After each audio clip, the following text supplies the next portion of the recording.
Your spine straight, close your eyes, take a deep breath in and exhale. Take a deep breath in and exhale. Take a deep breath in, hold it there. Oh,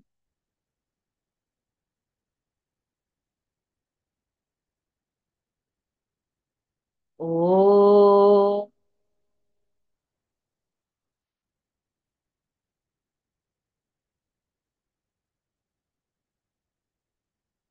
oh.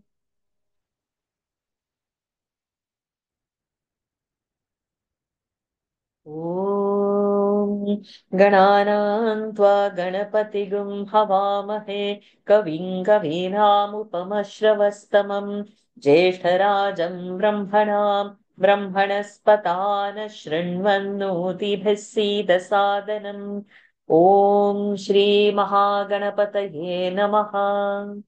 सरस्वत्यै नमो नित्यम् भद्रकाल्यै नमो नमः। वेदान्त विद्यास्थानेभ्य एव च ॐ नमः प्रणवार्थाय शुद्धज्ञानैकमूर्तये निर्मलाय प्रशान्ताय दक्षिणामूर्तये नमः। नारायणं नमस्कृत्य नरं चैव नरोत्तमं देवीं सरस्वतीं व्यासं ततो जयमुदीरयेत्। पाराशर्यवचः सरोजममलं गीतार्थगन्धोत्कटम् नानाख्यानककेसरं हरिकथा सम्बोधनाबोधितम् लोके सज्जन षट्पदैरहरहः ते पीयमानं मुदा भूयाद् भारत पङ्कजं कलिमलप्रध्वंसि न श्रेयसे। धर्मशास्त्रमिदं पुण्यम् अर्थशास्त्रमिदं परम् मोक्षशास्त्रमिदं प्रोक्तम् व्यासेनामितबुद्धिना भारतं सर्वशास्त्राणाम् उत्तमं भरतर्षभ सम्प्रत्याचक्षते चेदम् तथा श्रोष्यन्ति चापरे। Pranams to the Lord. Pranams to all the Mahatmas in tonight's Mahabharat session. We are in Adi Parva only. We have finished the first chapter and we have finished 230 verses of the second chapter. So we'll directly begin from 231. Those who have the textbook, it is on page number 36, the first column, last line. From there onwards, we have to begin. Okay, so volunteers, please raise your hands. Labitama.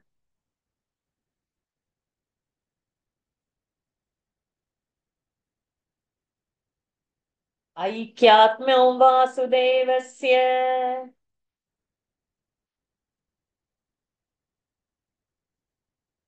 You can unmute yourself.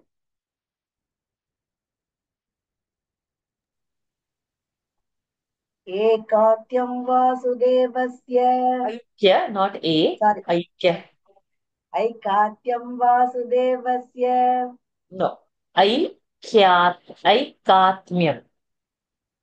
ऐकात्म्यं वासुदेवस्य प्रोक्तवान् अर्जुनस्य च प्रोक्तवान् अर्जुनस्य च यत्र कृष्णोदयापन्नः यत्र कृष्णोदयापन्नः सन्धिमिच्छन् महामतिः सन्धिमिच्छन् महामतिः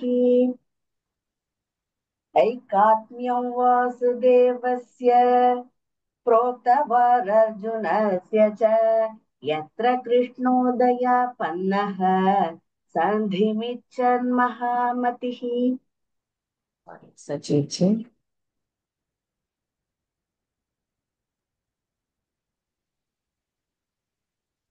Oh, sorry. Of the great friendship between Arjuna and Krishna, it was then that great Krishna, moved by pity, and being desirous of bringing peace.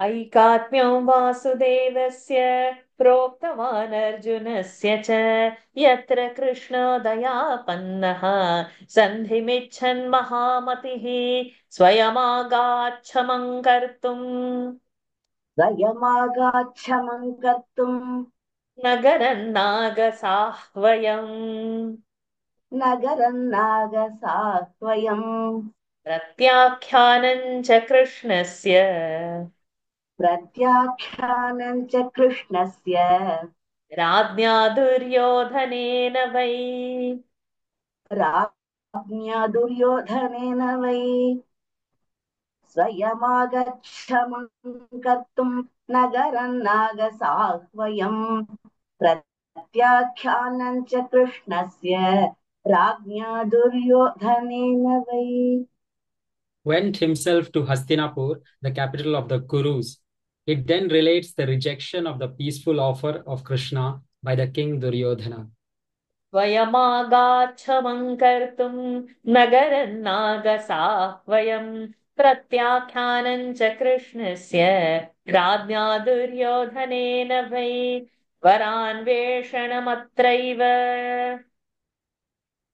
क्षमते please सारी क्षमार्थे याचमानस्य क्षमार्थे याचमानस्य पक्षयोरुभयोर्हितम् पक्षयोरुभयोर्हितम् दम्भोद्भवस्य चाख्यानम् दम्भोद्भवस्य चाख्यानम् अत्रैव परिकीर्तितम् अत्रैव परिकीर्तितम् क्षमार्थे याचमानस्य पक्षयोरुभयोर्हितम् दम्भोद्भवस्य चाख्यानम् अत्रैव परिकीर्तितम् An offer which was for the benefit of both parties. Then is related the story of Dambodhava. क्षमार्थे याचमानस्य पक्षयोरुभयोर्हितम् दम्भोद्भवस्य चाख्यानम् अत्रैव परिकीर्तितम् वरान्वेषणमत्रैव परान्वेषणमत्रैव मातलेश्च महात्मनः मातलेश्च महात्मनः महर्षेश्चापि चरितम् महर्षेश्चापि चरितम् कथितं गालवस्य वै कथितं गालवस्य वै वरान्वेषणमत्रैव मातलेश्च महात्मनः महर्षेश्चापि चरितम् कथितं गालवस्य वै Then the search for a bridegroom by Matali for his daughter. Then follows the history of the great Rishi Galava. वरान्वेषणमत्रैव मातलेश्च महात्मनः महर्षेश्चापि चरितम् कथितं गालवस्य वै विदुलायाश्च पुत्रस्य विदुलायाश्च पुत्रस्य विदुलायाश्च पुत्रस्य प्रोक्तं चाप्यनुशासनम् प्रोक्तं चाप्यनुशासनम् कर्णदुर्योधनादीनाम् कर्णदुर्योधनादीनाम् दुष्टं विज्ञाय मन्त्रितम् दुष्टं विज्ञाय मन्त्रितम् विदुलायाश्च पुत्रस्य प्रोक्तं चाप्यानुशासनम् कर्णदुर्योधनादीनाम् दुष्टं विज्ञाय मन्त्रितम् Then the story of the training of the son of Vidula, having heard of the evil counsel of Duryodhana and Karna and others. विदुलायाश्च पुत्रस्य प्रोक्तं चाप्यनुशासनम् कर्णदुर्योधनादीनाम् दुष्टं विज्ञाय मन्त्रितम् योगेश्वरत्वं कृष्णेन योगेश्वरत्वं कृष्णेन यत्र राज्ञां प्रदर्शितम् यत्र राज्ञां प्रदर्शितम् रथमारोप्य कृष्णेन रथमारोप्य कृष्णेन यत्र कर्णोऽनुमन्त्रितः यत्र कर्णोऽनुमन्त्रितः योगेश्वरत्वं कृष्णेन यत्र राज्ञां प्रदर्शितम् रथमारोप्य कृष्णेन यत्र कर्णोऽनुमन्त्रितः Krishna's display of his yoga powers to the kings. Then he's taking Karna on his chariot and giving him sound advice. योगेश्वरत्वं कृष्णेन यत्र राज्ञां प्रदर्शितं रथमारोप्य कृष्णेन यत्र कर्णोऽनुमन्त्रितः. Can we do little more than I think that continuity in reading will be there. We'll go up to 40 straight. Huh? उपाय पूर्वं शौटीर्यात् उपायपूर्वं शौटीर्यात् प्रत्याख्यातश्च तेन सह प्रत्याख्यातश्च तेन सह आगम्य हास्तिनपुरात्. The ending. आगम्य हास्तिनपुरात् उपप्लव्यमरिन्दमः उपप्लव्यमरिन्दमः पाण्डवानां यथावृत्तम् पाण्डवानां यथावृत्तम् सर्वमाख्यातवान् हरिः. सर्वमाख्यातवान् हरिः ते तस्य वचनौ श्रुत्वा ते तस्य वचनौ श्रुत्वा मन्त्रयित्वा च यद्धितम् मन्त्रयित्वा च यद्धितम् यद्धितम् मन्त्रयित्वा च यद्धितम् साङ्ग्रामिकम् ततः सर्वम् साङ्ग्रामिकं ततः सर्वम् सज्जञ्चक्रुः परन्तपाः. सज्जञ्चक्रुः परन्तपाः ततो युद्धाय निर्याता तो युद्धाय निर्याता नराश्वरथदन्तिनः. नराश्वरथदन्तिनः Man, I think we should do tato yuddhaya niryataha. Visarga we should give, huh? Tato ततो yuddhaya niryataha narashwarathadantinaha. ततो युद्धाय निर्याताः नराश्वरथदन्तिनः Nagaradhastinapuraat. The ending. नगराधास्तिनपुरात् बलसङ्ख्यानमेव च बलसङ्ख्यानमेव च यत्र राज्ञाहुलूकस्य यत्र राज्ञा हुलुकस्य प्रेषणं पाण्डवान् प्रति. प्रेषणं पाण्डवान् प्रति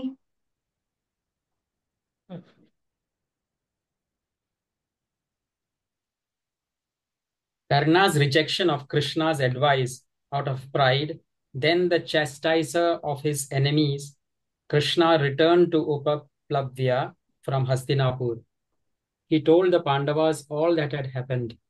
It was then that the greatly powerful Pandavas, the chastisers of their foes, after consulting properly with one another, made all preparations for war. Then follows the march of infantry, cavalry, elephants, and charioteers from Hastinapur, the review of troops by both parties, the sending of Uluka to the Pandavas by the king Duryodhana. योगेश्वरत्वं कृष्णेन यत्र राज्ञां प्रदर्शितं रथमारोप्य उपायपूर्व उपायपूर्वं शौटीर्यात् प्रत्याख्यातश्च तेन सह आगम्य हस्तिनापुरा हस्तिना नो हास्तिन आगम्य पुरात् उपलप्यमरिन्दमः लप्य नो आगम्य हास्तिनपुरात् उपलव्यमरिन्दमः उपलव्य it's not Upaplavya उपप्लव्यमरिन्दमः पाण्डवानां यथा वृत्तम् सर्वमाख्यातवान् हरिः ते तस्य वचनौ श्रुत्वा मन्त्रयित्वा च यद्धितम् साङ्ग्रामिकं तत्तः सर्वं सज्जं चक्रुः परन्तपाः ततो युद्धाय निर्याताः नराश्वरथदन्तिनः नगराध नगराधास्तिनपुरात् फलसङ्ख्यानमेव च यत्र राज्ञा ह्युलूकस्य प्रेषणं पाण्डवान् प्रति उपायपूर्वं शौटीर्यात् प्रत्याघातश्च तेन सह आगम्य हास्तिनपुरात् उपप्लव्यमरिन्दमः पाण्डवानां यथा वृत्तं सर्वमाख्यातवान् हरिः ते तस्य वचनं श्रुत्वा मन्त्रयित्वा च यद्धितं साङ्ग्रामिकं ततः सर्वं सज्जं चक्रुः परन्तपाः ततो युद्धाय निर्याताः नराश्वरथदन्तिनः नगराधास्तिनपुरात् बलसङ्ख्यानमेव च यत्र राज्ञाहुलूकस्य प्रेषणं पाण्डवान् प्रति. So now we will do for next 5 verses we'll do.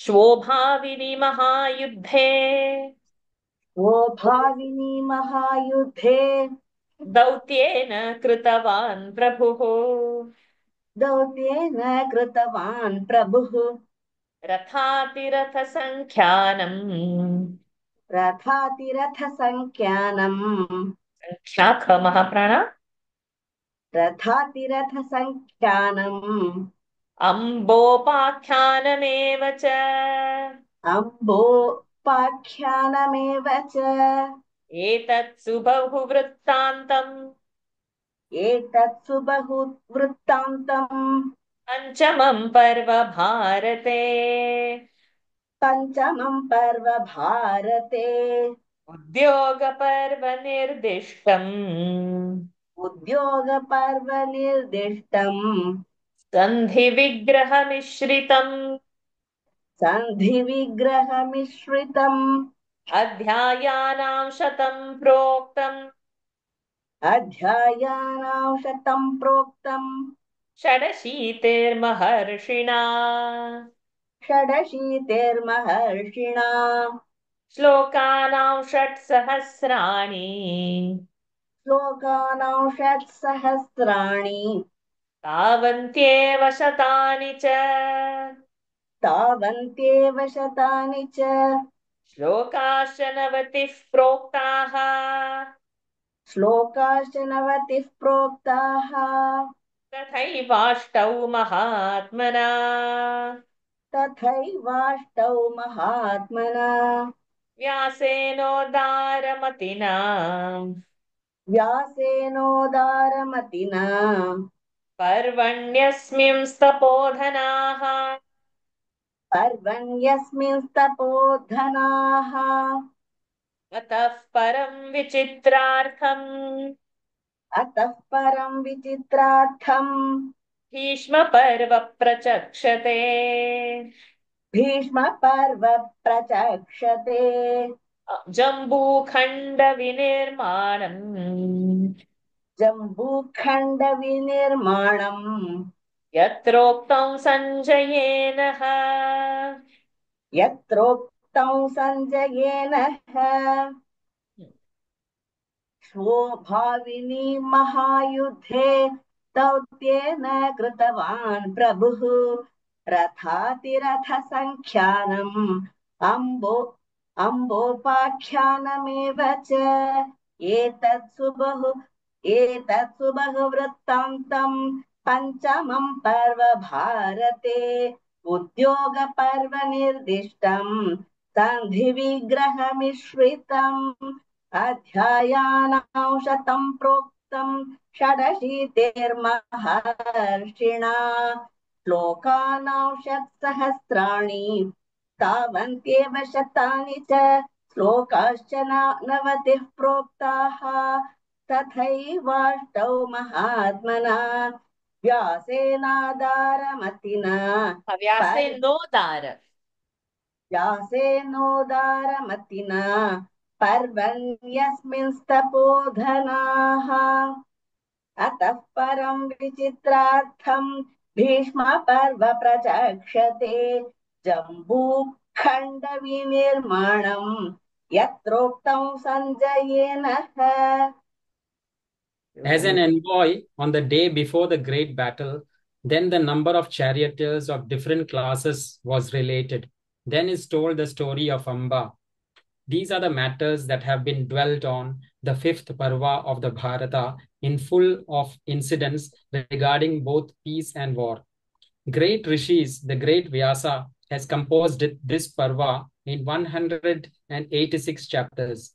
The number of shlokas composed in it by the great Rishi is 6,698. Then is told the wonderful Bhishma Parva. Sanjaya related in it the creation of Jambu country. Okay, so you remember we were underlining when the Parva name comes. So in that paragraph, you can fifth the Parva Bharata, less much you can underline. Then in the following paragraph, you can underline 186 chapters, and then you can underline 6,698 chapters.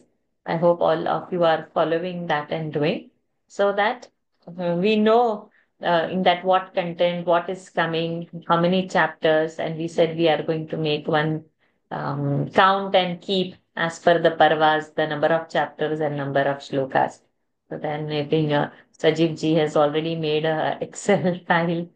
So easily it can be get totaled up later. But each of us, before he gives the file, even our effort should also be there. Okay.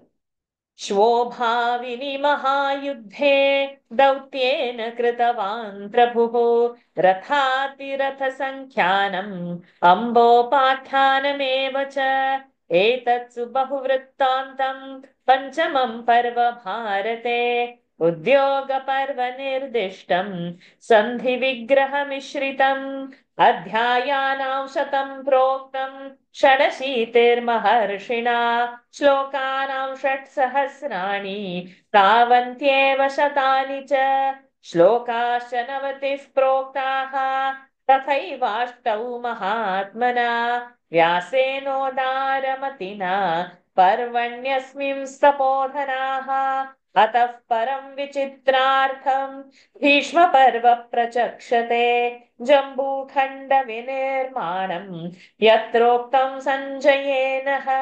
So in this last shloka, we see Bhishma Parva has started. So underline Bhishma Parva, the description is coming. Sajiv ji, you can continue. You have messaged me wanting to go early or something, you know? So you take this and then take it. Then we will have Lakshmi ji and Sajiv ji also. Let's do. So we'll do up till 50. And then means 5, 5. So 3 times we will take break. 5, 5, 5. Total 15 verses we would do. यत्र युधिष्ठिरं सैन्यम् यत्र युधिष्ठिरं सैन्यं विषादमगमत्परम् विषादमगमत्परम् यत्र युद्धमभूद्घोरम्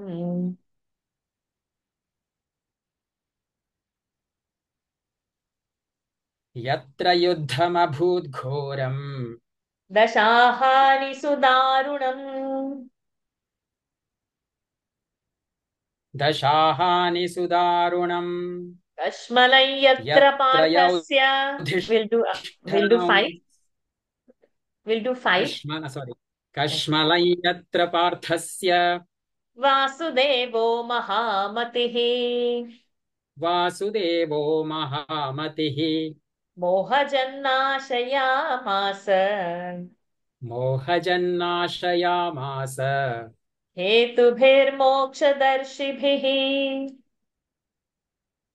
हेतुभिर्मोक्षदर्शिभिः समीक्ष्याधोक्षजः क्षिप्रम् समीक्ष्याधोक्षजः क्षिप्रम् धोक्षजः because ksha is there. Okay समीक्ष्याधोक्षजः क्षिप्रम् युधिष्ठिरहिते रतः युधिष्ठिरर्हिते रतः युधिष्ठिरहिते रतः युधिष्ठिरहिते रतः रथादाप्लुत्य वेगेन रथादाप्लुत्य वेगेन रथात् रथादाप्लुत्य वेगेन रथादाप्लुत्य वेगेन स्वयं कृष्ण उदारधीः स्वयं कृष्ण उदारधीः प्रतोदपाणिराधावत्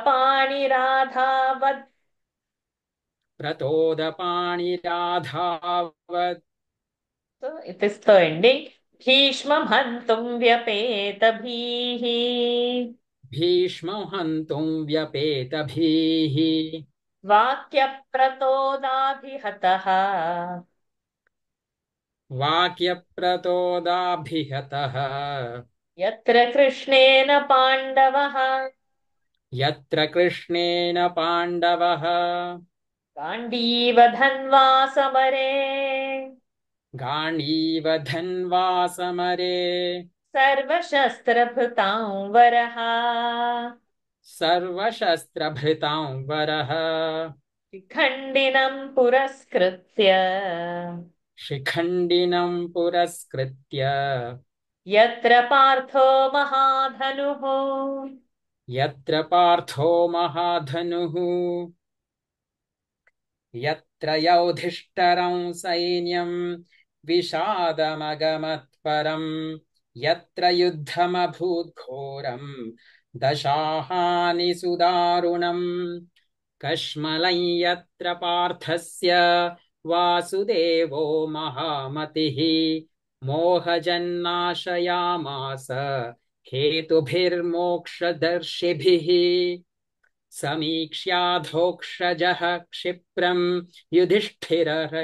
युधिष्ठिरहिते रतः रथादाप्लुत्य वेगेन स्वयं कृष्ण उदारधीः प्रतोदपानिराधावत् भीष्मं हन्तुं व्यपेतभिः वाक्यप्रतोदभिहितः यत्र कृष्णेन पाण्डवः गाण्डीवधन्वा समरे सर्वशस्त्रभृतां वरः शिखण्डिनं पुरस्कृत्य यत्र पार्थो महाधनुः Then is narrated the great depression of the army of Yudhishthira and the fierce battle that raged for 10 successive days. The high-souled Krishna dispelled in this parva the great compunction which was felt by Arjuna towards his relatives by citing reasons based on the philosophy of final emancipation. In it is also narrated how the magnanimous Krishna, seeing the loss inflicted on the Pandava army, jumped from the chariot and ran swiftly with dauntless breast and his driving whip in hand to kill Bhishma. In this parva also Krishna smote Arjuna, the bearer of the Gandiva and the greatest warrior in battle among all wielders of weapons. In it also is narrated how the bowman Arjuna placing Shikhandi before him. यत्र युधिष्ठिरं सैन्यं विषादमगमत्परं यत्र युद्धमभूत् घोरं दशाहानि सुदारुणम् कश्मलं यत्र पार्थस्य वासुदेवो महामतिः मोहजन्नाशयामास हेतुभिर्मोक्षदर्शिभिः समीक्षाधोक्षजः क्षिप्रम् युधिष्ठिरहिते रतः रथादाप्लुत्य वेगेन स्वयं कृष्ण उदारधीः प्रतोदपाणिराधावत् भीष्मं हन्तुं व्यपेतभिः वाक्यप्रतोदाभिहतः यत्र कृष्णेन पाण्डवः गाण्डीवधन्वा समरे सर्वशस्त्रभृतां परः शिखण्डिनं पुरस्कृत्य यत्र पार्थो महाधनुः. Next five we will do till 250. No, not five. Till 266. 256 we will go. Six. Okay. विनिघ्नं निशितैर्बाणैः विनिघ्नं निशितैर्बाणैः बाणैः रथात् भीष्ममपातयत् रथात् भीष्ममपातयत् शरतल्पगतश्चैव शरतल्पगतश्चैव भीष्मो यत्र बभूवः भीष्मो यत्र बभूवः षष्ठमेतत् समाख्यातम् षष्ठमेतत् समाख्यातम् भारते पर्व विस्तृतम् भारते पर्व विस्तृतम् अध्यायानां शतं प्रोक्तम् अध्यायानां शतं प्रोक्तम् तथा सप्तदशापरे तथा सप्तदशापरे पञ्चश्लोकसहस्राणि पञ्चश्लोकसहस्राणि सङ्ख्ययाष्टौ शतानि च सङ्ख्ययाष्टौ शतानि च श्लोकाश्च चतुराशीतिः. श्लोकाश्च चतुराशीतिः अस्मिन् पर्वणि कीर्तिताः अस्मिन् पर्वणि कीर्तिताः व्यासेन वेदविदुषा व्यासेन वेदविदुषा सङ्ख्याता भीष्मपर्वणि सङ्ख्याता भीष्मपर्वणि द्रोणपर्व ततश्चित्रम् द्रोणपर्वततश्चित्रम् बहुवृत्तान्तमुच्यते बहुवृत्तान्तमुच्यते सैनापत्येऽधिषिक्तोऽथ सैनापत्येऽभिषिक्तोऽथ यत्राचार्यः प्रतापवान् यत्राचार्यः प्रतापवान् दुर्योधनस्य प्रीत्यर्थम् दुर्योधनस्य प्रीत्यर्थम् प्रतिजज्ञे महास्त्रवित् प्रतिजज्ञे महास्त्रवित् ग्रहणम् धर्मराजस्य ग्रहणम् धर्मराजस्य पाण्डुपुत्रस्य धीमतः पाण्डुपुत्रस्य धीमतः यत्र संशप्तकाः पार्थम् यत्र संशप्तका यत्र संशप्तका पार्थम् काः पार्थम् अपनिन्यूरणाजिरात् अपनिन्यूरणाजिरात्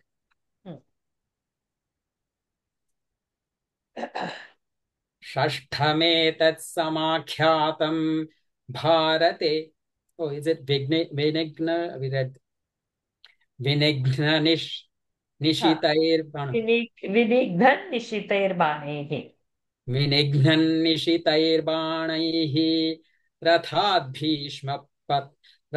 भीष्मपता मपातयत् रथात् शरतल् भीष्ममपातयत् रथाद् भीष्ममपातयत् शरतल्पगतश्चैव भीष्मो यत्र बभूवः षष्ठमेतत् समाख्यातम् भारते पर्व विस्तृतम् अध्यायानां शतं प्रोक्तम् तथा सप्तदशापरे पञ्चश्लोकः सहस्राणि सङ्ख्ययाष्टौ शतानि च श्लोकाश्च चतुराशीतिः अस्मिन् पर्वणि कीर्तिताः व्यासेन वेदविदुषा सङ्ख्याता भीष्मपर्वणि द्रोणपर्वततश्चित्रम् बहुवृत्तान्तमुच्यते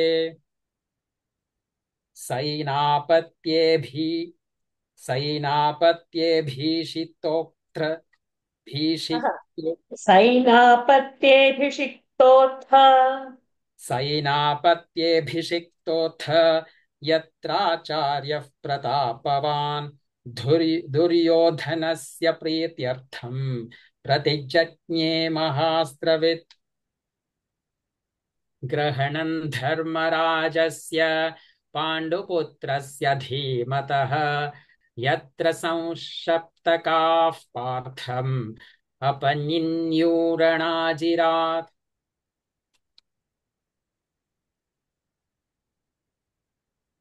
Wounded Bhishma with his sharpest arrows and felled him from his chariot, and how Bhishma lay on his bed of arrows. This extensive parva is the sixth in the Bharata. It is composed of 117 chapters. Its number of shlokas is 5884, as composed by Vyasa, well learned in the Vedas. Then comes Drona Parva, full of wonderful incidents. It relates the installation of greatly powerful instructor Drona as the commander of the army.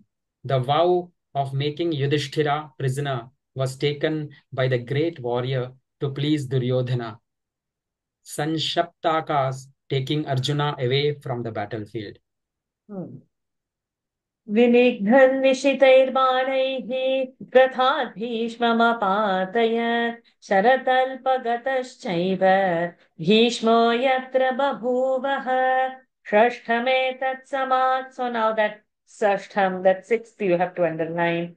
So sixth is what? Our Bhishma Parva. In 245 we saw it. So Bhishma Parva's description came, and now Bhishma Parva has 117 chapters. Underline that. 5884 shlokas, underline that. षष्ठमेतत् समाख्यातं भारते पर्व विस्तृतम् अध्यायानां शतं प्रोक्तं तथा सप्तदशापरे पञ्चश्लोकसहस्राणि संख्ययाष्टौ शतानि च श्लोकश्च चतुराशीतिः अस्मिन् पर्वणि कीर्तितः व्यासेन वेदविदुषा संख्याता भीष्म पर्वणि द्रोण पर्व. So now the Drona Parva is starting. So underline that Drona Parva. Not in the shloka, in the meaning. Drona Parva tataschitram bahuvrittantam uchyate sainapatyeభిषिक्तोऽथ yatracharya pratapavad duryodhanasya प्रीत्यर्थम प्रतिजज्ञे महास्त्रवित् ग्रहणं धर्मराजस्य पाण्डुपुत्रस्य धीमतः यत्र संशप्तकाः पार्थम् अपनिन्यूरणाजिरात्. So now we'll do till 260. So you'll complete your quota of 15 verses. Bhagadatto Maharajah. Bhagavatto Maharajah. Bhagadatto. Bhagadatto Maharajah. Yatra Shakrasamo Yudhi. Yatra Shakrasamo Yudhi. Supratikena Nagena. Supratikena Nagena. Sahishantah Kiritina. Sahishantah Kiritina. Yatrabhimanyum Bahavaha. Yatrabhimanyum Bhavaha. Bhavaha. Bahavaha. Yatrabhimanyum Bhavaha. Jagdhurekam Maharathaha. Jagnurekam Maharathaha. Jayadratha Mukha Balam. Jayadratha Mukha Balam. Shuramaprapta Yauvanam. Shuramaprapta Yauvanam. Atebhimanyau Krudhena. Atebhimanyau Kridhena. Yatra Parthena Sanyuge. Yatra Parthena Sanyuge. Akshauhini Saptahatva. Akshauhini Saptahatva. Hato Raja Jayadrathaha. Hato Raja Jayadratha. Yatra Bhimo Mahabahuhu. यत्र भीमो महाबाहुः सात्यकिश्च महारथः सात्यकिश्च महारथः अन्वेषणार्थं पार्थस्य अन्वेषणार्थं पार्थस्य युधिष्ठिरनृपाज्ञया युधिष्ठिरनुपाज्ञया भगदत्तो महाराजः यत्र शक्रसमो युधि सुप्रतीकेन नागेन स हि शान्तः किरीटिना यत्राभिमन्युं बहवः जघ्नुरेकं महारथाः जयदत् जयद्रथमुखाबालं शूरमप्राप्तयौवनम् हतेऽभिमन्यौ क्रुद्धेन यत्र पार्थेन संयुगे अक्षौहिणीः सप्त हत्वा हतो राजा जयद्रथः यत्र भीमो महाबाहुः सात्यकिश्च महारथः अन्वेषणार्थं पार्थस्य युधिष्ठिरनृपान्यया. The overthrow by Arjuna of the great king Bhagadatta, as great a warrior as Indra himself with his elephant Supratika, the death of the boy hero Abhimanyu in his teens, alone and unsupported by the hand of many great Kar warriors, including Jayadratha. On the death of Abhimanyu, the destruction by Arjuna of 7 Akshauhinis of soldiers, along with Jayadratha in a great battle. Then, in order to search Partha, greatly powerful Bhima and the great Kar warrior Satyaki by command of King Yudhishthira. Thank you, Sajit. भगदत्तो महाराजः यत्र शक्रसमो युधि सुप्रतीकेन नागेन स हि शान्तः किरीटिना यत्राभिमन्युं बहवः जघ्नुरेकं महारथाः जयद्रथमुखाबालं शूरमप्राप्तयौवनं हतेऽभिमन्यौ क्रुद्धेन यत्र पार्थेन संयुगे अक्षौहिणी सप्त हत्वा हतो राजा जयद्रथः यत्र भीमो महाबाहुः सात्यकिश्च महारथः अन्वेषणार्थं पार्थस्य युधिष्ठिरनृपाज्ञया. Lakshmi ji, next 15 verses. So we will follow same. We'll do till 65, then 70, and then 75. 5, sir. प्रविष्टौ भारतीं सेनाम् प्रविष्टौ भारतीं सेनाम् अप्रधृष्यां सुरैरपि अप्रधृष्यां सुरैरपि संशप्तकावशेषं च संशप्तकावशेषं च कृतन्निःशेषमाहवे कृतन्निःशेषमाहवे अलम्बुश्रुतायुश्च अलम्बुश्रुतायुश्च जलसन्धश्च वीर्यवान् जलसन्धश्च वीर्यवान् सौमदत्तिर्विराटश्च सौमदत्तिर्विराटश्च द्रुपदश्च महारथः द्रुपदश्च महारथः घटोत्कचादयश्चान्ये घटोत्कचादयश्चान्ये निहता द्रोणपर्वणि निहता द्रोणपर्वणि अश्वत्थामापि चात्रैव अश्वत्थामापि चात्रैव द्रोणे युधि निपातिते द्रोणे युधि निपातिते अस्त्रं प्रादुश्चकारोग्रम् अस्त्रं प्रादुश्चकारोग्रम् नारायणममर्षितः नारायणम् अमर्षितः आग्नेयं कीर्त्यते यत्र आग्नेयं कीर्त्यते यत्र रुद्रमाहात्म्यमुत्तमम् रुद्रमाहात्म्यमुत्तमम् व्यासस्य चाप्यागमनम् व्यासस्य चाप्यागमनम् माहात्म्यं कृष्णपार्थयोः माहात्म्यं कृष्णपार्थयोः प्रविष्टौ भारतीं सेनाम् अप्रदृश्यां सुरैरपि संशप्तकावशेषं च कृतन्निःशेषमाहवे अलम्बुश्रुतायुश्च जलसन्धश्च वीर्यवान् सौमदत्तिर्विराटश्च द्रुपदश्च महारथः घटोत्कचादयश्चान्ये निहता द्रोणपर्वणि अश्वत्थामापि चात्रैव द्रोणे युधि निपातिते अस्त्रं प्रादुश्चकारोघ्रं नारायणममर्षितः आग्नेयं कीर्त्यते यत्र रुद्रमाहात्म्यमुत्तमम् व्यासस्य चाप्यागमनं माहात्म्यं कृष्णपार्थयोः Hmm. Enter into Kaurava ranks. So this entered into Kaurava ranks is the Bhima.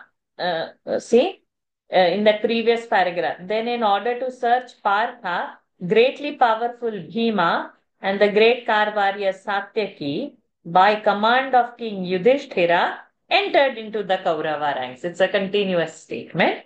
Impenetrable even by the celestial, the destruction of the rest of the Samsaptakas. In this, Drona Parva is narrated the deaths of Alambusha, Shrutayu, valorous Jalasandha, Saumadatta, Virata, great car warrior Drupada, Ghatotkacha, and others. Being exceedingly angry on account of the death of Drona in battle, Ashwatthama also discharged his fearful weapon Narayana. Then he told the story of Rudra in connection with the burning of the cities, the arrival of the Vyasa, and the glories of Partha and Krishna are told by him. प्रविष्टौ भारतीं सेनाम् अप्रधृष्यां सुरैरपि संशप्तकावशेषं च कृतन्निःशेषमाहवे अलम्बुश्रुतायुश्च जलसन्धश्च वीर्यवान् सौमदत्तिर्विराटश्च द्रुपदश्च महारथः घटोत्कचादयश्चान्ये निहता द्रोणपर्वणि अश्वत्थामापि चात्रैव द्रोणे युधि निपातिते अस्त्रं प्रादुश्चकारोग्रं नारायणममर्षितः आग्नेयं कीर्त्यते यत्र रुद्रमाहात्म्यमुत्तमम् व्यासस्य चाप्यागमनं माहात्म्यं कृष्णपार्थयोः. Proceed till 217. सप्तमं भारते पर्व सप्तमं भारते पर्व महदेतदुदाहृतम् महदेतद् उदाहृतम् यत्र ते पृथिवीपालाः यत्र ते पृथिवीपालाः प्रायशो निधनं गताः प्रायशो निधनं गताः द्रोणपर्वणि ये शूराः द्रोणपर्वणि ये शूराः निर्दिष्टाः पुरुषर्षभाः निर्दिष्टाः पुरुषर्षभाः अत्राध्यायशतं प्रोक्तम् अत्राध्यायशतं प्रोक्तम् अथाध्यायाश्च सप्ततिः अथाध्यायाश्च सप्ततिः अष्टौ श्लोकसहस्राणि अष्टौ श्लोकसहस्राणि तथा नवशतानि च तथा नवशतानि च श्लोकानव तथैवात्र श्लोकानव तथैवात्र सङ्ख्यातास्तत्त्वदर्शिना सङ्ख्यातास्तत्त्वदर्शिना पाराशर्येण मुनिना पाराशर्येण मुनिना सञ्चिन्त्य द्रोणपर्वणि सञ्चिन्त्य द्रोणपर्वणि अतः परं कर्णपर्वम् अतः परं कर्णपर्वम् उच्यते परमाद्भुतम् प्रोच्यते परमाद्भुतम् सारथ्ये विनियोगश्च सारथ्ये विनियोगश्च मद्रराजस्य धीमतः मद्रराजस्य धीमतः आख्यातं यत्र पौराणम् आख्यातं यत्र पौराणम् त्रिपुरस्य निपातनम् त्रिपुरस्य निपातनम् प्रयाणे परुषश्चात्र प्रयाणे परुषश्चात्र संवादः कर्णशल्ययोः संवादः कर्णशल्ययोः सप्तमं भारते पर्व महदेतद् उदाहृतम् यत्र ते पृथिवीपालाः प्रायशो निधनं गताः द्रोणपर्वणि ये शूराः निर्दिष्टाः पुरुषर्षभाः अत्राध्यायः शतं प्रोक्तम् तथाध्यायाश्च सप्ततिः अष्टौ श्लोकसहस्राणि तथा नवशतानि च श्लोका नव तथैवात्र सङ्ख्यातास्तत्त्वदर्शिना पाराशर्येण मुनिना सञ्चिन्त्य द्रोणपर्वणि अतः परं कर्णपर्वं प्रोच्यते परमाद्भुतम् सारथ्ये विनियोगश्च मद्रराजस्य धीमतः आख्यातं यत्र पौराणं त्रिपुरस्य निपातनम् प्रयाणे पुरुषश्चात्र संवादः कर्णशल्ययोः Hmm. So these are the matters elaborately narrated in the seventh Parva of the Bharata, in which all the chief and pontiffs mentioned were killed. The number of chapters in this Parva is 170. So underline. The number of shlokas composed in Drona Parva by the great Rishi, the son of Parashara and the master of great knowledge is 8,909. So underline this. So Drona Parva is over. Then comes the most wonderful Parva, Karna. Karna Parva. Underline the word Karna. In it is described the appointment of the king of Madra as the charioteer of Karna. Then is told the story of the death of Tripura, the interchange of strong words between Karna and Shalya on their setting out to battle. सप्तमं भारते पर्व महदेतदुदाहृतं यत्र ते पृथिवीपालाः प्रायशो निधनं गताः द्रोणपर्वणि ये शूराः निर्दिष्टाः पुरुषर्षभाः अत्राध्यायशतं प्रोक्तं तथाध्यायाश्च सप्ततिः अष्टौ श्लोकसहस्राणि तथा नवशतानि च श्लोका नव तथैवात्र सङ्ख्यातास्तत्त्वदर्शिना पाराशर्येण मुनिना सञ्चिन्त्य पाराशर्येण मुनिना सञ्चिन्त्य द्रोणपर्वणि अतः परं कर्णपर्वं प्रोच्यते परमाद्भुतं सारथ्ये विनियोगश्च मद्रराजश्च मद्रराजस्य धीमतः आख्यातं यत्र पौराणं त्रिपुरस्य निपातनम् प्रयाणे परुषश्चात्र संवादः कर्णशल्ययोः. Then we go to 75 for you, Lakshmi ji. Your last set. हंसकाकीयमाख्यानम् हंसकाकीयमाख्यानम् त्रैवाक्षेपसंहितम् तत्रैवाक्षेपसंहितम् वधः पाण्ड्यस्य च तथा वधः पाण्ड्यस्य च तथा अश्वत्थाम्ना महात्मना अश्वत्थाम्ना महात्मना दण्डसेनस्य च ततः दण्डसेनस्य च ततः दण्डस्य च वधस्तथा दण्डस्य च वधस्तथा तथा आ, दण्डस्य च वधस्तथा द्वैरथे यत्र कर्णेन वैरथे यत्र कर्णेन धर्मराजो युधिष्ठिरः धर्मराजो युधिष्ठिरः संशयं गमितो युद्धे संशयं गमितो युद्धे शतां सर्वधन्विनाम् मिषतां सर्वधन्विनाम् अन्योन्यं प्रतिचक्रोधः अन्योन्यं प्रतिचक्रोधः युधिष्ठिरकिरीटिनोः युधिष्ठिरकिरीटिनोः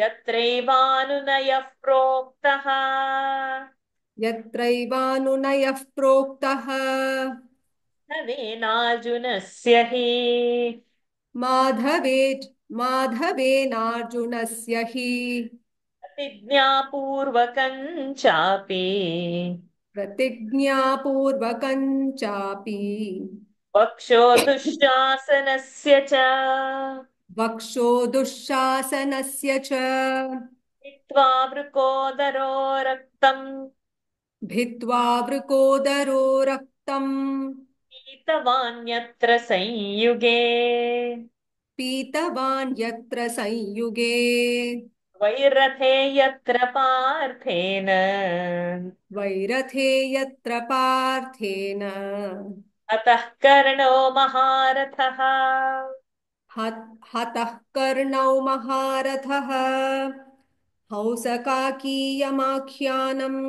तत्रैवाक्षेपसंहितं वधः पाण्ड्यस्य च तथा अश्वत्थाम्ना महात्मना दण्डसेनस्य च ततः दण्डस्य च वधस्तथा द्वैरथे यत्र कर्णेन धर्मराजो युधिष्ठिरः संशयं गमितो युद्धे मिषतां सर्वधन्विनाम् अन्योन्यं प्रतिचक्रोधः युधिष्ठिरकिरीटिनोः यत्रैवानुनयः प्रोक्तः माधवेनार्जुनस्य हि प्रतिज्ञापूर्वकं चापि वक्षो दुःशासनस्य च भित्त्वा वृकोदरो रक्तम् पीतवान् यत्र संयुगे द्वैरथे यत्र पार्थेन हतः कर्णौ महारथः Next one, see. Okay, so now let's see. Then is narrated the story of Swan and the crow as an insulting allusion to Karna. Then is the death of Pandya at the hands of the high soul Ashwatthama. Then the death of Dandasena and then that of Danda. Then the imminent risk of Yudhishthira in the single combat with Karna, which took place before all the warriors. The anger of Yudhishthira and Arjuna towards each other. Krishna's pacification of Arjuna.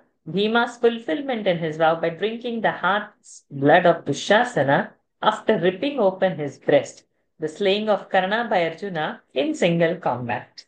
Hamsakakiyamakyanam tatraivakshepasamhitam vadhav pandyasya cha tatha ashwathamna mahatmana dandasenasya cha tataha दण्डस्य च वधस्तथा द्वैरथे यत्र कर्णेन धर्मराजो युधिष्ठिरः संशयं गमितो युद्धे मिषतां सर्वधन्विनाम् अन्योन्यं प्रतिचक्रोधः युधिष्ठिरकिरीटिनोः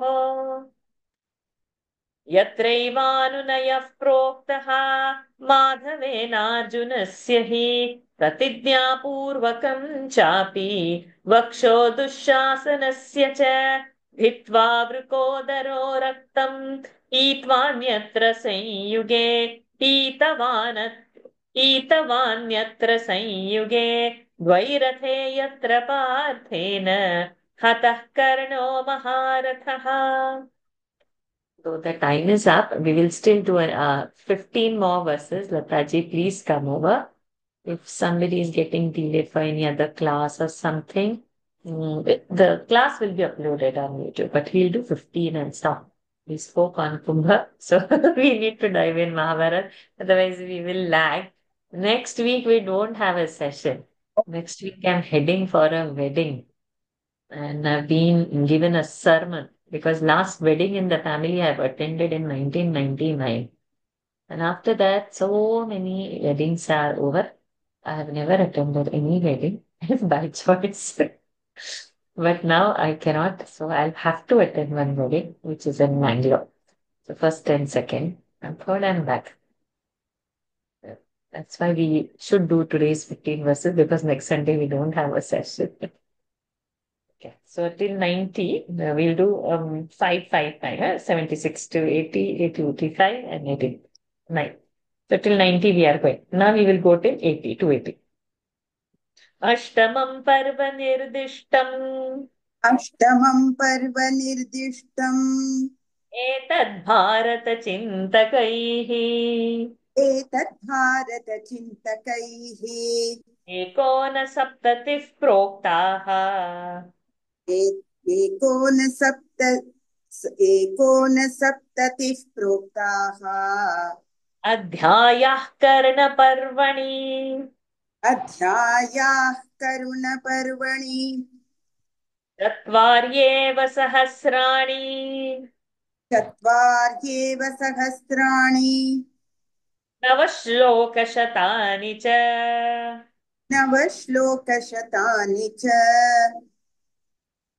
चतुष्षष्टिस्तथा श्लोकाः चतुष्षष्टिस्तथा श्लोकाः पर्वण्यस्मिन् प्रकीर्तिताः पर्वण्यस्मिन् प्रकीर्तिताः अतः परं विचित्रार्थम् अतः परं विचित्रार्थम् शल्यपर्व प्रकीर्तितम् शल्यपर्व प्रकीर्तितम् अत प्रवीरे सैन्ये तु अथ प्रवीरे सैन्ये तु नेता मद्रेश्वरोऽभवत् नेता मद्रेश्वरो भवत् यत्र कौमारमाख्यानम् यत्र कौमारमाख्यानम् अभिषेकस्य कर्म च अभिषेकस्य कर्म च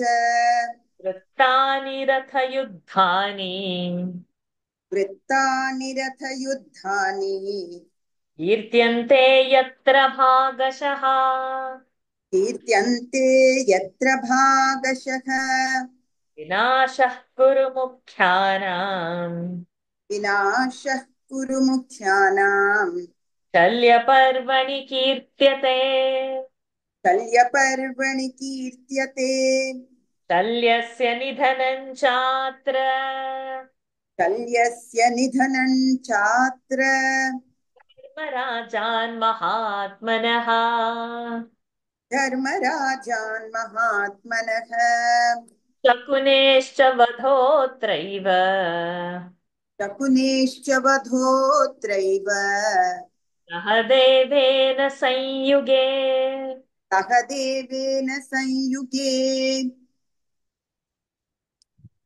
अष्टमं पर्व निर्दिष्टम् एतद् भारतचिन्तकैः एकोनसप्ततिः प्रोक्ताः अध्यायाः कर्णपर्वणि चत्वार्येव सहस्राणि नवश्लोकशतानि च चतुष्षष्टिस्तथा श्लोकाः पर्वण्यस्मिन् प्रकीर्तिताः अतः परं विचित्रार्थम् शल्यपर्व प्रकीर्तितम् हतः प्रवीरे सैन्ये तु नेता मद्रेश्वरो भवत् यत्र कौमारमाख्यानम् अभिषेकस्य कर्म च वृत्तानि रथयुद्धानि कीर्त्यन्ते यत्र भागशः विनाशः कुरु मुख्यानाम् शल्यपर्वणि कीर्त्यते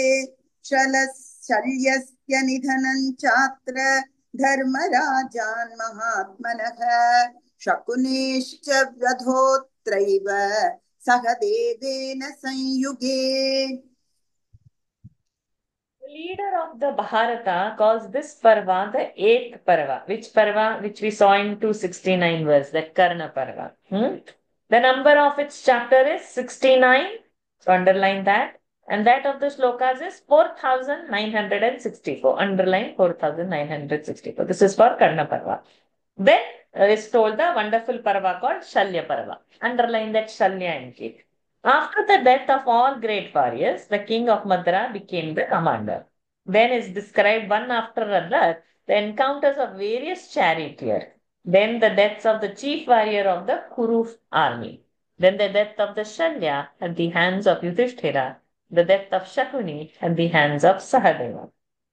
अष्टमं पर्व निर्दिष्टम् एतद् भारतचिन्तकैः एकोनसप्ततिः प्रोक्ताः अध्यायः कर्णपर्वणि चत्वार्येव सहस्राणि नवश्लोकशतानि च चतुष्षष्टिस्तथा श्लोकाः पर्वण्यस्मिन् प्रकीर्तिताः अतः परं विचित्रार्थं शल्यपर्व प्रकीर्तितम् अतः प्रवीरे सैन्ये तु नेता मद्रेश्वरोऽभवत् यत्र कौमारमाख्यानम् अभिषेकस्य कर्म च वृत्तानि रथयुद्धानि कीर्त्यन्ते यत्र भागशः विनाशः कुरु मुख्यानाम् शल्यपर्वणि कीर्त्यते शकुनेश्च वधोत्रैव सह देवेन संयुगे. Sorry. शल्यस्य निधनं चात्र धर्मराजान् महात्मनः शकुनेश्च वधोत्रैव सह देवेन संयुगे. Next 5.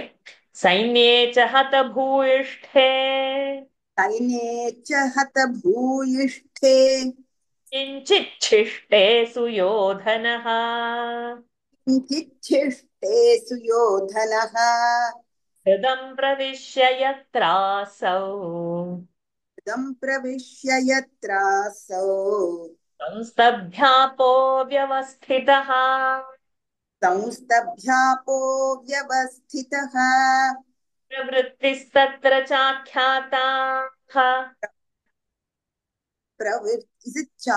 प्रवृत्तिस्तत्र चाख्याता. I will give a visarga. Pravrittistatra chakhyaata. No. Will not give visarga. Pravritti is single only. Pravrittistatra chakhyaata.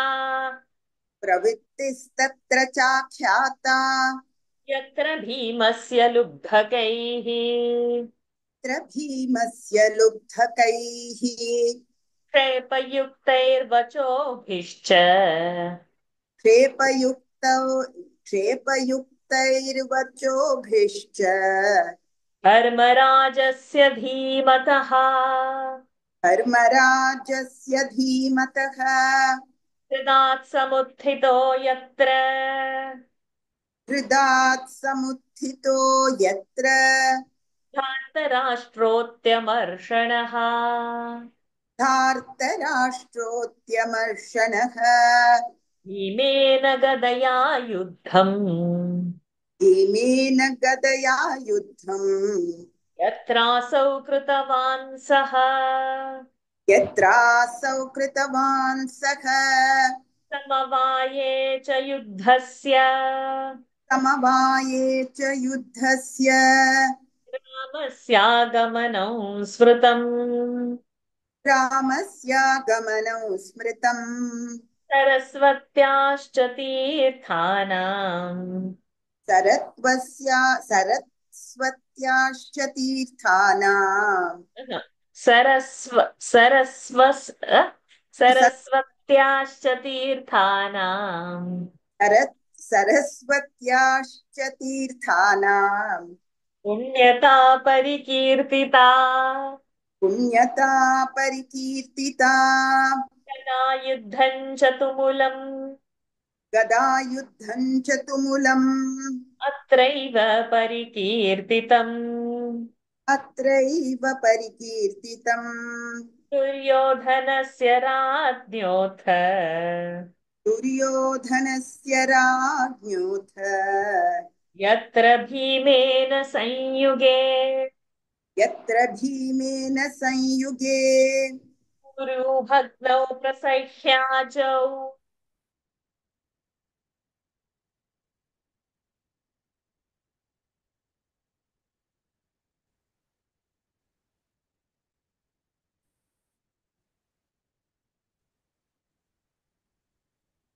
उरुमदख्याजौ गदया भीमवेगया गदया भीमवेगया नवमं पर्वनिर्दिष्टम् नवमं पर्वनिर्दिष्टम् एतदद्भुतमर्थवत् एतदद्भुतमर्थवत् सैन्ये च हत भूयिष्ठे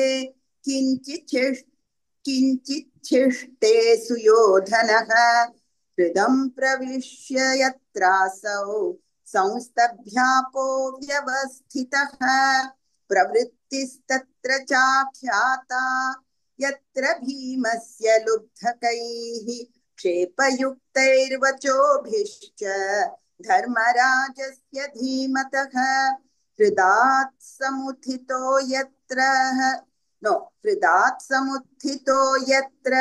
धार्तराष्ट्रोऽत्यमर्षणः भीमेन गदया युद्धं यत्रासौ कृतवान् सः समवाये च युद्धस्य रामस्यागमनौ स्मृतं सरस्वत्याश्च तीर्थानां पुण्यता परिकीर्तिता गदायुद्धं च तुमुलम् अत्रैव परिकीर्तितं दुर्योधनस्य राज्ञोऽथ यत्र भीमेन संयुगे ऊरुमभग्नौ प्रसह्याजौ गदया भीमवेगया नवमं पर्व निर्दिष्टम् एतद्भुतमर्थवत् अद्भुत एतदद्भुत एतदद्भुतमर्थवत्. We'll do two more and then stop. Two more is at 288 because then the topic is changing. So we'll complete the topic and then we'll stop for day. एकोनषष्टिरध्यायाः एकोनषष्टिरध्यायाः पर्वण्यत्र प्रकीर्तिताः पर्वण्यत्र प्रकीर्तिताः सङ्ख्याता बहुवृत्तान्ताः सङ्ख्याता बहुवृत्तान्ताः लोकसङ्ख्यात्र कथ्यते लोकसङ्ख्यात्र कथ्यते त्रीणि श्लोकसहस्राणि त्रीणि श्लोकसहस्राणि द्वेषते विंशतिस्तथा द्वेषते विंशतिस्तथा मुनिना सम्प्रणीतानि मुनिना सम्प्रतीतानि प्रणीतानि मुनिना सम्प्रणीतानि कौरवाणाय यशोभृता कौरवाणाय यशोभृता एकोनषष्टिरध्यायाः पर्वण्यत्र प्रकीर्तिताः सङ्ख्याता बहुवृत्तान्ताः श्लोकसङ्ख्यात्र कथ्यते त्रीणि श्लोकसहस्राणि द्वेषते विंशतिस्तथा मुनिना सम्प्रणीतानि कौरवाणाय यशोभृता. When only a small remnant of his troops remained alive, Suyodhana retired into a lake and there, creating a room for himself, lay hidden. The receipt of this news by Bhima from some hunters then is related how Duryodhana, ever unable to bear affronts, came out of water, being angered by the insulting words of Yudhishthira. Then is described the fight of Bhima and Duryodhana with clubs. The arrival of Balaram at the time of the fight is next described. Then is told the sacredness of Saraswati.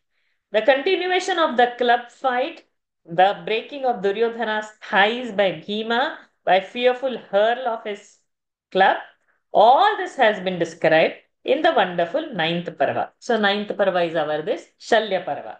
Okay. So Shalya Parva, where we got the name in 278. I had asked that, underline that and keep. So now the next is telling how many chapters are there. The number of chapters in this Parva is 59. So underline the number 59.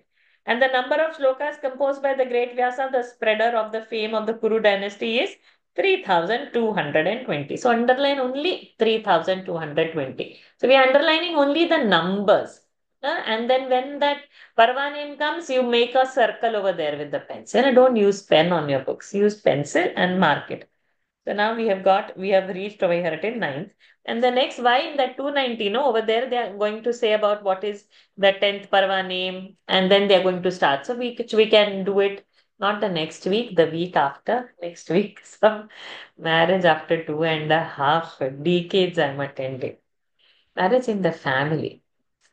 Friend's son marriage and all is being done. Maybe in past 2.5 decades, I have attended 4 weddings probably of some friend's son or daughter like that. I'm not at all attending person, but and the class is missing. Anyway, so now I have no choice. Earlier I used to have a choice that I'm in Singapore, I'm having clinic. And now I'm not in Singapore. Now I don't have a clinic. Now I have no reasons to escape. So I have to go.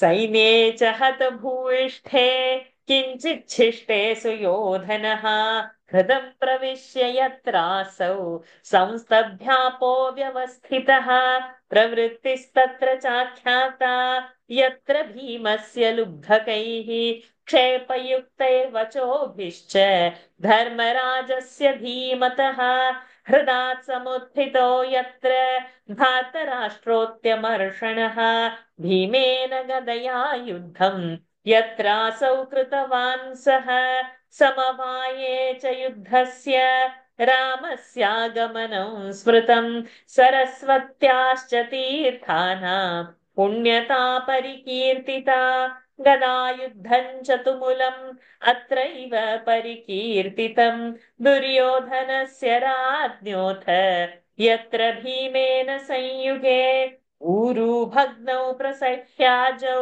गदया भीमवेगया नवमं पर्व निर्दिष्टम् एतदद्भुतमर्थवत् एकोनषष्टिरध्यायाः पर्वण्यत्र प्रकीर्तिताः सङ्ख्याता बहुवृत्तान्ताः श्लोकसङ्ख्यात्र कथ्यते 3 श्लोकसहस्राणि द्वेषते 20तथा मुनिना सम्प्रणीतानि कौरवाणायशोभृता. So by his grace, we somehow reach. Next session, we'll do little compensation. Like this, we will go a little extra time, maybe till 4 o'clock, and complete the chapter. The chapter has 394 verses. Almost 290 we have done. 100 verses we have to do. In an hour's time, we do about 60 verses. So normally in our 2 to 3:30 class, 100 verses should finish, but maybe the last 10 verses might need extra time. So come prepared to sit next and we finish the chapter. So then one major thing is gone. Then we have got small chapters. We'll also feel very happy that it is finishing.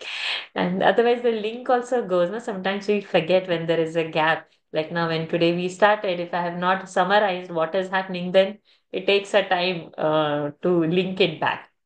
So hopefully no more breaks, but this is unexpected happen. One break is going to happen on 13th. I have to go to Trivandrum. That is for Atakala Pongala. I have to see which day of that week is and which class is going to miss. So Atakala Pongala is coming. So now doing for that also. It's again Sunday. Atakala Pongala? Okay. Gone. Then Sunday will also come. Let us see. No. Ji. Sorry. ಅಲ್ಲ அடுத்த மாசம் தான் sir April of 13th sir sorry Varshaji, in shloka number 181, Suyodhana is refers to Duryodhana, is it?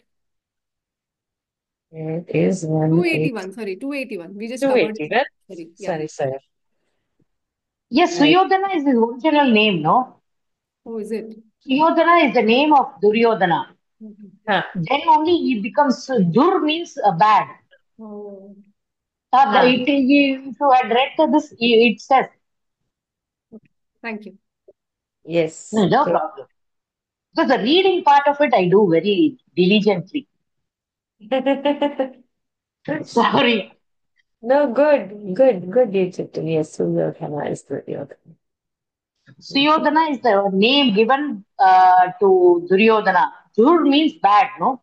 He was given, but when he appeared, when he was born, lot of bad omen was found all around. That is why Vyasa says, kill the boy. But parental love prevents Dhritarashtra and Gandhari to do that. Hmm. Good. So And now, yes. thank you very much, Vibhasha ji.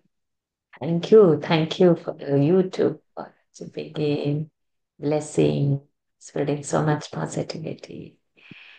Let us end today's session and meet not the next Sunday, the following Sunday, with the mental preparation for like this 15-20 minutes extra.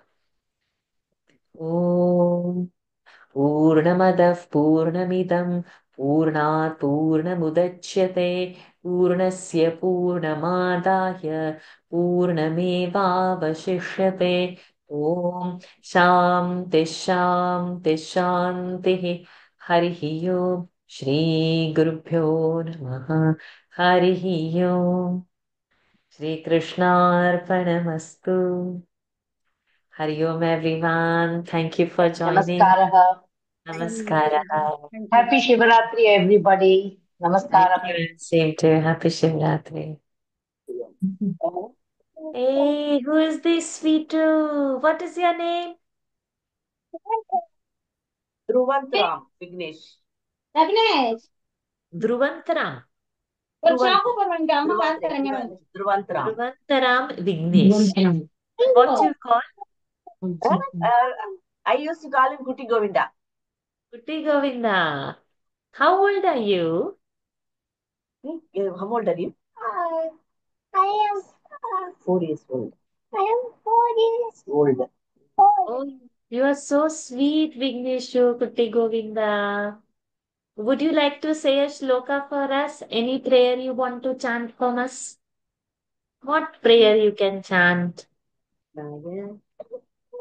Vasudeva, Devaki Nandakumar. Oh, awesome. Govindram Sankirtanam. Narayana. He knows 24 namas of Vishnu, and he knows 108 namas of Mahavishnu. And then he chants the Narayaniam, all Dhyana slokas he knows. So beautiful. If the mic comes properly to him, I can. Any other shloka you can chant? Please chant. I'm not saying you bye. I'm saying you come. You No, chant Sri one Rama more. Rama Rameti. Sri Rama Rama Rama. Sound சொல்லு Rama Rama.